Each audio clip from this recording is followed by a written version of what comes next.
চন্দ্ৰজন ৰাইজ আপোনালোক সকলোকে সদৌ মতক যুৱ ছাত্ৰ সন্মিলন ডিব্ৰুগড় জিলা সমিতিৰ তৰফৰ পৰা বিশেষভাৱে আমি জনাব বিচাৰিছো যে অহা ইংৰাজী 22 ছেপ্টেম্বৰ তাৰিখ সোমবাৰে লোৱা জোৰ সমাৰোহৰ কাৰ্যসূচীটো অসমৰ হিয়া বধু জুবিন গাৰ্গৰ অকাল বিয়োগ হোৱাৰ বাবে তেখেতক জুবিন গাৰ্গক আমি শ্ৰদ্ধা আৰু সন্মান জনাই জোৰ সমাৰোহৰ কাৰ্যসূচীটো অহা 26 ছেপ্টেম্বৰ শুক্ৰবাৰে লোৱাৰ সিদ্ধান্ত গ্ৰহণ কৰা হৈছে।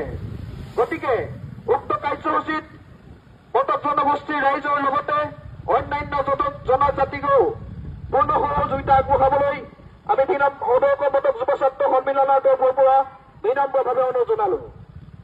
26 তাৰিখ শুক্ৰবাৰে আবেলি 4 বজাত ইকুৱাতলী খনিকৰ গাঁৱৰ খেলপথাৰত সকলো ৰাইজৰ উপস্থিতি আমি কামনা কৰিছো। পৰম শ্ৰদ্ধাভাজন ৰাইজ সদৌ মটক যুৱ ছাত্ৰ সন্মিলন ডিব্ৰুগড় জিলা সমিতিৰ তৰফৰ পৰা বিশেষভাৱে আমি জনাব বিচাৰিছো যে অহা ইংৰাজী 22 ছেপ্টেম্বৰ তাৰিখ সোমবাৰে লোৱা জোৰ সমাৰোহৰ কাৰ্যসূচীটো অসমৰ হিয়া বধু জুবিন গাৰ্গৰ অকাল বিয়োগ হোৱাৰ বাবে তেখেতক জুবিন গাৰ্গক আমি শ্ৰদ্ধা আৰু সন্মান জনাই জোৰ সমাৰোহৰ কাৰ্যসূচীটো অহা 26 ছেপ্টেম্বৰ শুক্ৰবাৰে লোৱাৰ সিদ্ধান্ত গ্ৰহণ কৰা হৈছে।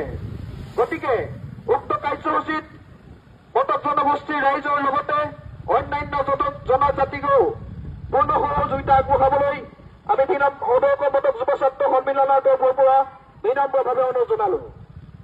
26 তাৰিখ শুক্ৰবাৰে আবেলি 4 বজাত ইকুৱাতলী খনিকৰ গাঁৱৰ খেলপথাৰত সকলো ৰাইজৰ উপস্থিতি আমি কামনা কৰিছো।